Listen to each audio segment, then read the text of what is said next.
it's our journey to know that's taken us from those very humble beginnings. It continues to point to a gene-environment interaction. I distinctly remember sitting there thinking, my daughter couldn't read on Monday, and now she can read. So I'm hosting my own reading challenge. Formula that we recommend based on the research. And we called it Lindamood-Bell Learning Processes. Welcome to the Lindamood-Bell Radio Podcast, where we explore topics in literacy and learning.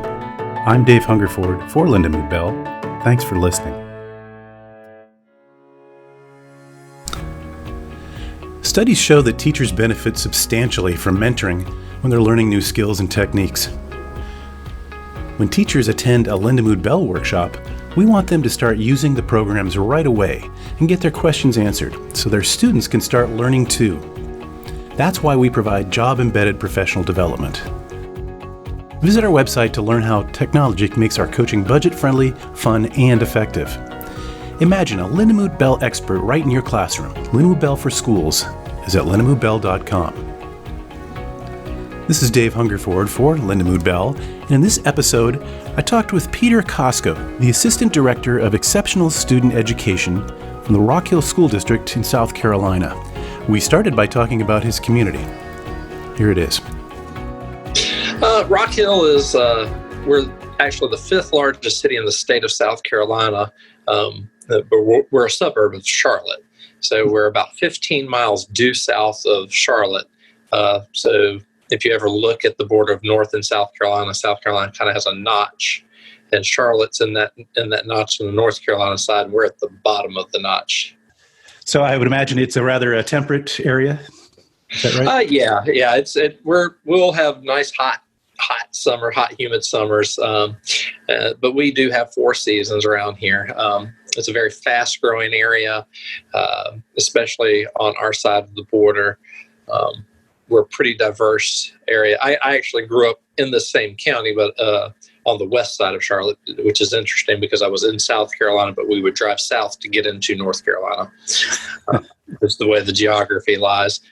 And the area has changed dramatically in years. Very fast-growing Hispanic population here.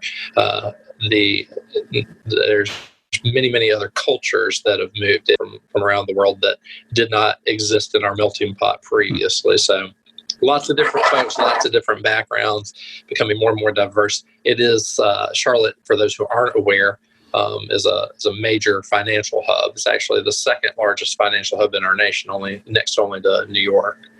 A lot of people don't realize that, but so we get a lot of folks moving in, and they'll move here to Rock Hill as a bedroom community of about 100,000 people. Well, that's a pretty good-sized bedroom community. Right. So that undoubtedly provides a lot of opportunities and challenges for you. And absolutely. Tell me about your school district and more particularly what the Exceptional Student Education Division or Department does. Yeah, so Rock Hill School District, we are about 18,000 students complete. And of those 18,000, about 3,000 of them are served through special education. And our Exceptional Student Education Department, that's just our name, our local name for special education. Everybody kind of has their own little special name that they use. And so that's how we name it. And we oversee more than just special education in the department. But that is our primary purpose. That's a pretty high percentage. If that's like 1/6, that's pretty good. It is 20% there. It is. It's just under 20%. Where it is too high. And there's a lot of reasons for that and things that we're working on.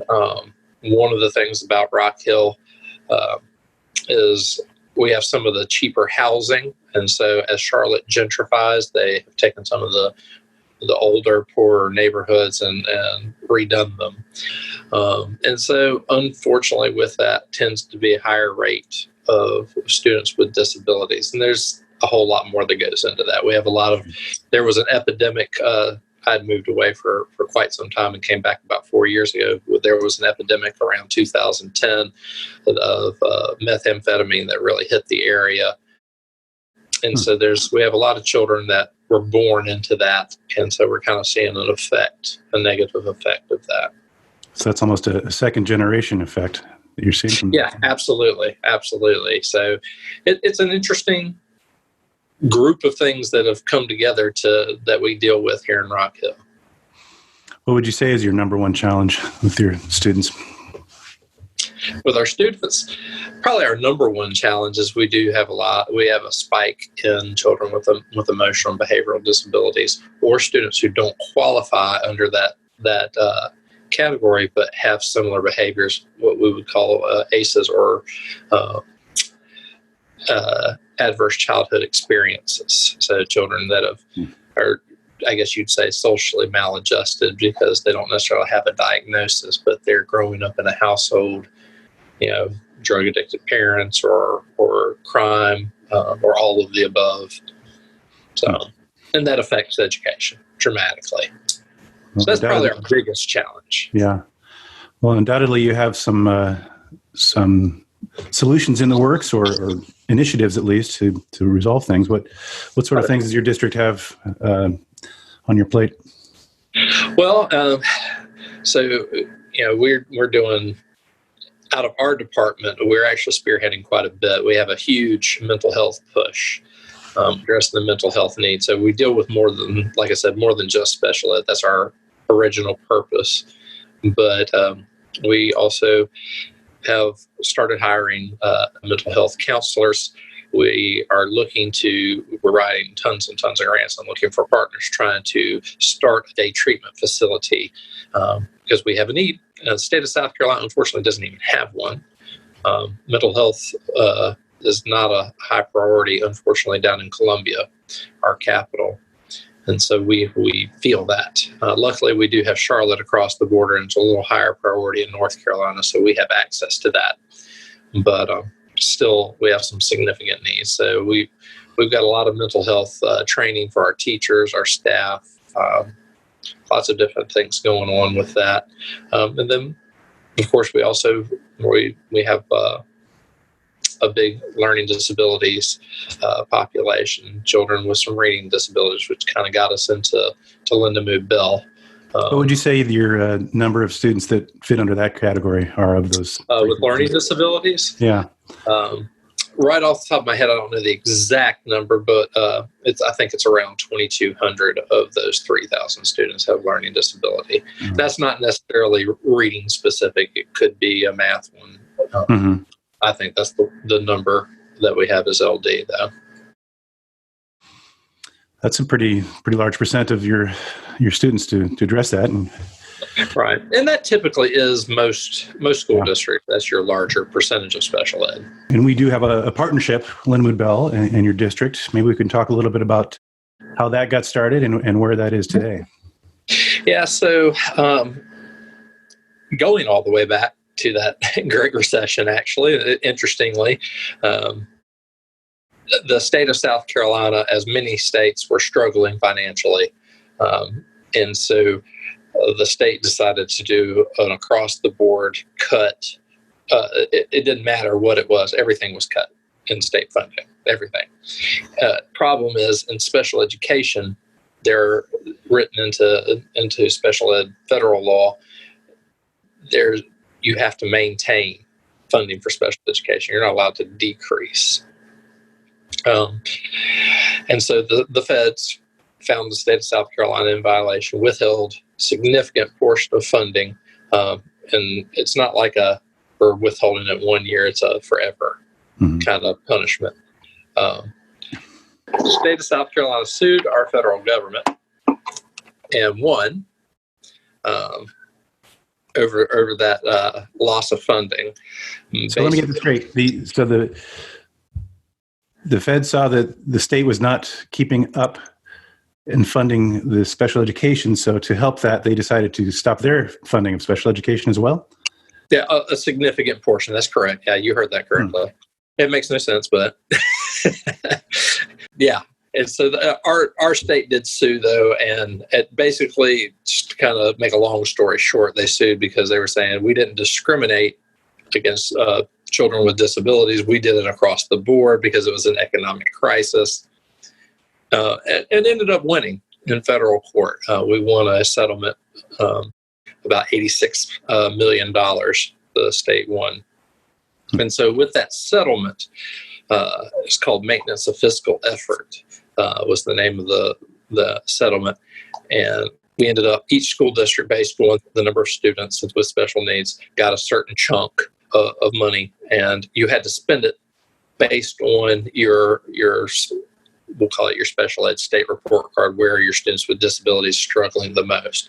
You needed to have targeted, and reading based on our state testing was a significant issue here in Rock Hill. And so we were looking for ways to address it. We make sure we had something scientifically based, had a nice effect size. So through a lot of research, talking to a lot of folks, also somebody that had some third-party evaluation, didn't just do it in-house. So we ended up getting down the road with Lindamood-Bell. Let me ask you about your state testing, because that's an issue that comes up with everybody. They become high-stakes testing probably 10, 12 years ago. They're just kind of moved to really following No Child Left Behind, just making those tests so very important for a lot of funding and various things that help support the school district. Where does your district sit in the kind of the state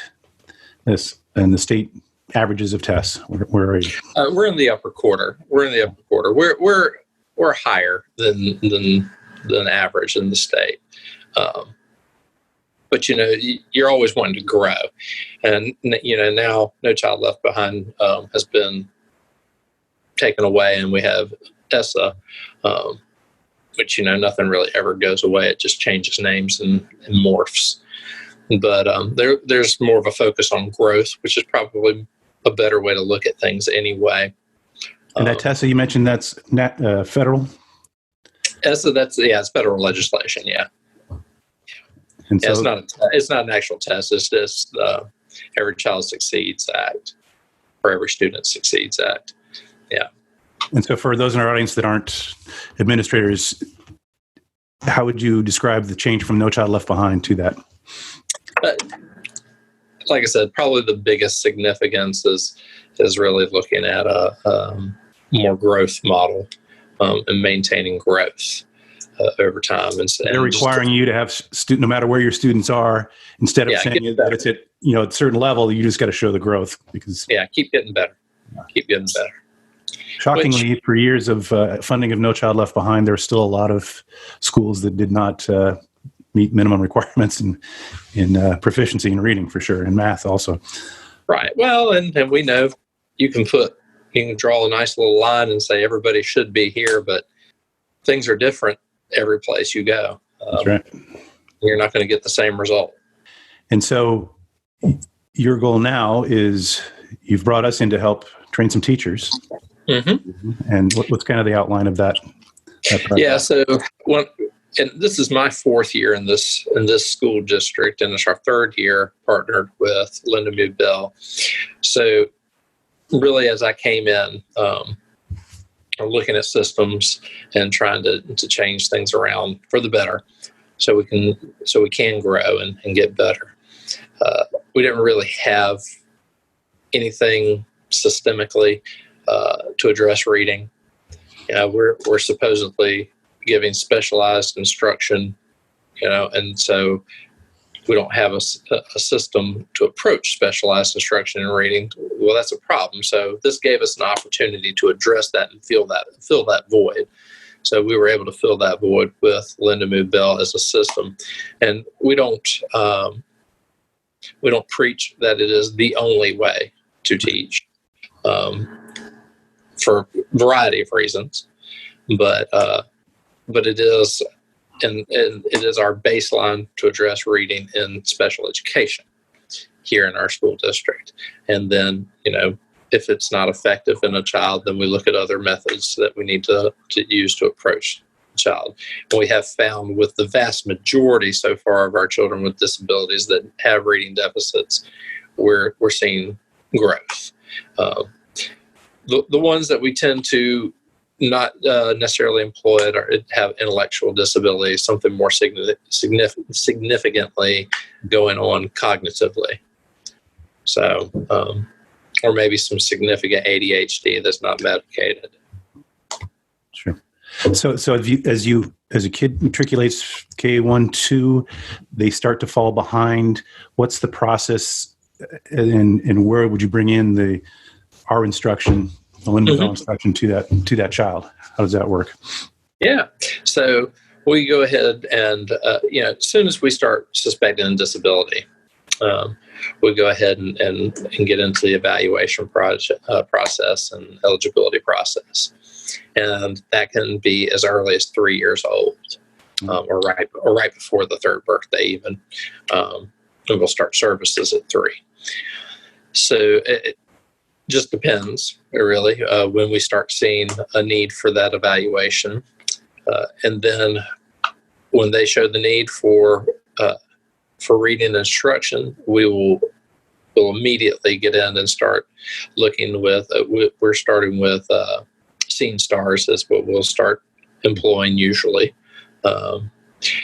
Some of our children, if it's just a matter of learning their alphabet or something like that, obviously they're not ready for Seeing Stars even. So we'll do some other things with those kids to get that pre-reading in place before we then start getting into Seeing Stars. And so the Seeing Stars is our program that works to develop the decoding side, or just reading the words off the page and not really concerned with comprehension. When you've identified that student, does he or she get pulled for a one-to-one? Are they in groups? Do you have like sessions that go throughout a semester, or how does that work? Yeah, so great question. They're in small groups. Usually, it kind of depends. There are some one-to-one, not so many, very few of those, but there are a couple here or there. But usually groups anywhere from 3 to 5, and they'll be pulled. The IEP team does select what time those students are to be pulled during the day. So that is one challenge that teachers always have, is trying to figure out when do you make that determination of when to pull them, and then how do you make that group that's got like needs, so that you don't have kids with multiple different kinds of needs in that very small group, so you can be very targeted. So that is a challenge that they face, but that is generally how they do it. Now, we also do it at the middle school level, which is a little easier because kids have an actual scheduled class that they go to special education, whereas in elementary, there's not a scheduled special education class. The teacher actually schedules a time to pull them. So it's kind of a schedule laid over the master schedule in those instances. A little more complicated for the teachers to figure out. In my experience, the elementary schools have so many demands on their time that a lot of teachers feel like, we get one more thing that we're required to do. As it is, it's not very freeform. Their day is scheduled out almost to the minute. How did you? I'm sure you had to institute some change, and perhaps that ruffled a few feathers. How did you get the consensus from your staff to take that on? Well, and funny you say that. That's all true, and it is an ongoing process. It is. I won't say that that's a done task, and it probably will never be completely done. The first thing approach is here's the science. This is something we need to do. It's what's good for kids. Get people bought in on that level, and the second thing is approach it as. And we've got to find a time to make this happen, because if they can't read, they can't access anything else. I'll get many excuses and concerns, which come from a good place in the teachers' hearts or administrators' hearts, because they want children exposed and allowed to experience everything. But I try to help them see the bigger picture long term, because these are going to be 18, 19, 20-year-olds who are going to be functioning citizens, hopefully. And so they got to be able to read. So we'll look at things like social studies and science, which bothers a lot of people. But I was a high school teacher and a high school administrator. And the one thing I realized from that experience is most of the kids, when they come to high school, they don't remember any of that stuff from elementary school that they learned. They were exposed to it. They really were. But they don't remember it because, they were 8 years old. Right. They didn't really care. And they're going to get it again. They're going to get it again. And it's going to be at a much deeper level. And so I assure people they're going to get all of that stuff again, and it's going to be significantly deeper. So don't sweat it too much. Don't sweat it. We want them to be able to reach it when they get there. They can really get it. That's right. With all the technology and all the changes, if you still don't have that language processing foundation, you're going to struggle. Yeah. And that's regardless of subject matter. You said this is the third year you've been doing this. What have you seen so far? I'm presuming you've had some highlights and good results, or we wouldn't be talking today. What have you seen? So, it's been a journey. We started out, small, because I want to make sure I'm big about implementing with fidelity. That's always an issue. Even when I was a teacher, if you're going to do it right. I was also an athlete and a coach. And so it's just that thought process permeates me. Do it right. So we started with 13 schools. We have 27. And we really insisted they do it with fidelity. We did have a little bit of pushback with a few schools on the amount of time for each session. Or each day rather. So we had to be a little bit flexible, but I even used that to my advantage because, typically you want to get about 60 minutes a day for 5 days. Some people were insistent they couldn't do more than 30. So we kind of allowed that a little bit, and along with tracking that information, we've partnered with Winthrop University, which is they have a lot, but they originally started 100 years ago as a normal school or a teacher preparation school. And that's nearby, right? Yes, it's right here in town, right here in Rock Hill. So we partner with them, and they help track that data and look at our MAP scores to see if there's any correlation with the growth that we're getting in our Lindamood-Bell testing that we keep on Informs, and the MAP data that we're using here. To track students mathematically, reading, and linguistically. So, of course, we're only looking at the reading when we're doing that. But yeah, so we started really small, and then we expanded. The original plan was not to do any high schools whatsoever, just to do middle and elementary. Well, we had some high schools that really, really wanted to try. Well, then last year when the rubber hit the road, they really realized they didn't want to do it. So we did back off of the high school. And we have got every elementary and middle school doing it currently. So that's 5 middles and 18 elementaries. And so what have you heard from your colleagues and your teachers about some students that have done well? Yeah. So we get lots of great little stories. Some of the kids, they're very honest, with how they feel. In fact, one kid I talked to myself, he was one I knew of. He was a pretty bad behavior problem, but it wasn't a behavior disorder that he had. Mm-hmm. It was basically because he couldn't read. And so I'm in a class, I can't do anything. What am I going to make this interesting? Let me act full. Exactly.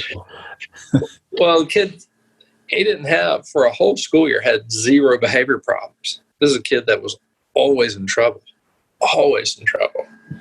And I asked him one day, I looked at him and said, how's it going? How are you liking reading now? I knew what his main issue was. He said, he lit up ear to ear, smiled big as all day. And he said, yeah, I can read. I go into class and I know what's going on. And that was a big deal. Just the fact that he knew what was going on.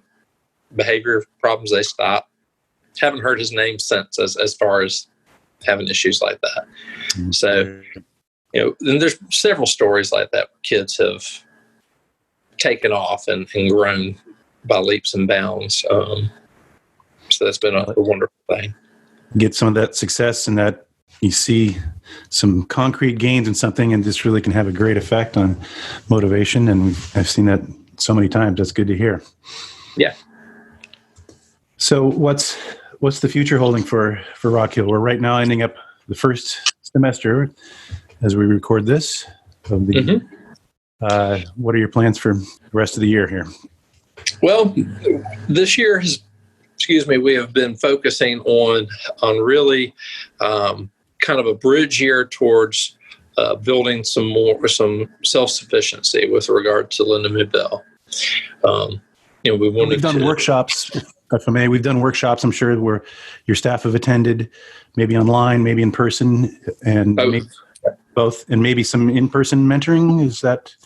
Yeah, we've had our first year. We had a boots on the ground person who was doing coaching with us, and then last year we switched it up and we went to virtual coaching, which actually I ended up liking a lot more, and our teachers did too. We were able to get a lot more coaching in that way. It's a little more efficient. It's a lot. Human touch is great, but it's a little more efficient, practically. And quite frankly, I thought the human touch was going to be a bigger game changer than what it really was. Yeah. It wasn't as important as I thought it was, and I don't feel that old, but maybe mentally I was still a little behind with that. I think a generation of people that are used to communicating via screens, it's just not as big a deal as it would be for me. Yeah, they're just rocking and rolling through it. So you've had that, and then this year some more virtual. Yeah, we've got a ton. We got a ton of virtual coaching, and it's tiered this year. Though that's our step towards self-sufficiency. We've tiered the coaching. It's more targeted. Of course, we got new teachers. Always turnover, especially in a district our size.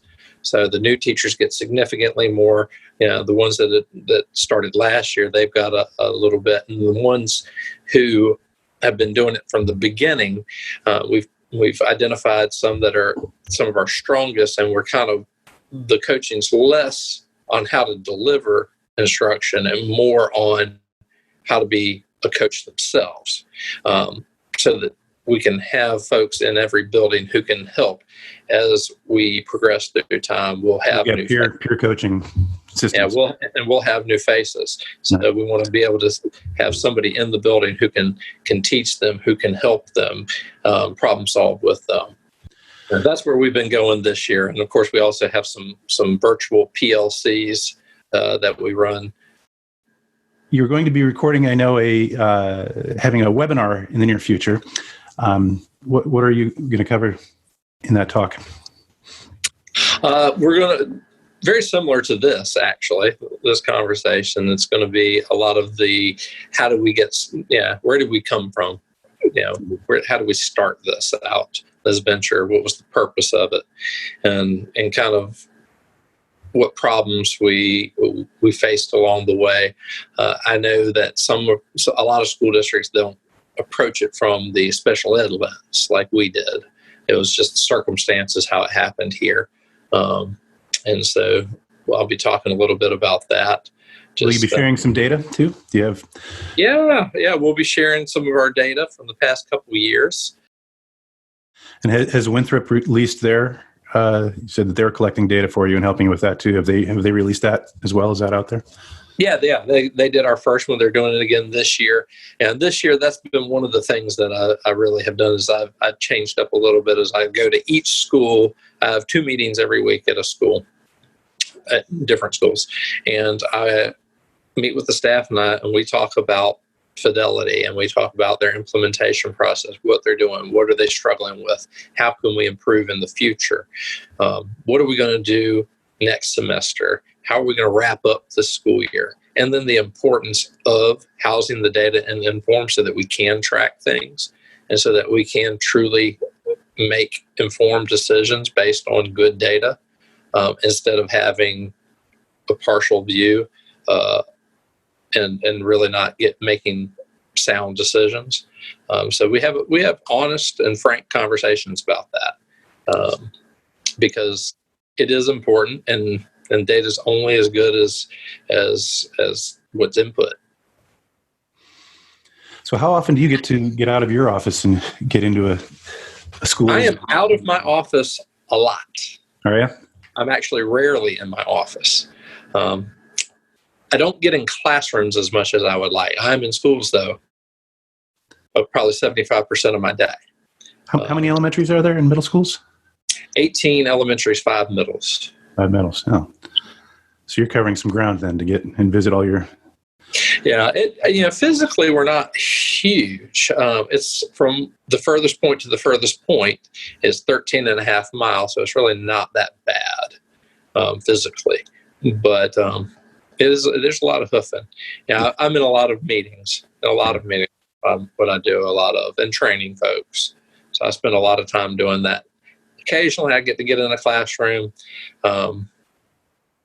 If I can, I'll try and just sneak away and just go sit in the classroom. Typically, I taught kids with intellectual disabilities, and so at the high school level. And so I love to get in a class for students with intellectual disabilities. It's usually where they find me when I just go missing. Yeah. Well, other than the Lindamood-Bell project, what other initiatives do you have under your wing? We've got the huge mental health push. I mean, that's actually giant. We're also working with iReady for math, doing math. We've also got Teach Town and Social Express that we're working on social skills. So, and then the state of South Carolina just implemented a required MTSS in every school district, which is, not a bad thing on its own, but unfunded, of course. And so we're having to do universal screening of all kindergarten first graders in reading. That's a required thing. Again, unfunded. None of it's bad. It's just state requirement or federal? State requirement. Yeah, and so that's been a big thing because all of a sudden MTSS got put in our department. So we just we keep absorbing new little pieces, mental health, MTSS. And for listeners that aren't familiar, I don't know, that's multi-tiered systems of support. So, and that's for academic support or also? Well, academic and behavioral. We're required to do reading K1. That's what's required by state law, which doesn't really make sense to only do reading K1, but we do a little more than that. Most districts have to. If you got kids in middle school that are struggling, you're going to have to do something. And they don't stop struggling usually at first grade. I want to thank Peter Kosko for joining me. You can view his webinar, the latest in our Leaders in Literacy series, on our webpage, lindamoodbell.com, or on our YouTube page. And I want to thank you for listening to the Lindamood-Bell Radio Podcast. If you like what you've heard, rate us and subscribe wherever you get your podcasts. You can follow Lindamood-Bell on Facebook, Instagram, Twitter, and YouTube. We are Lindamood-Bell Learning Processes.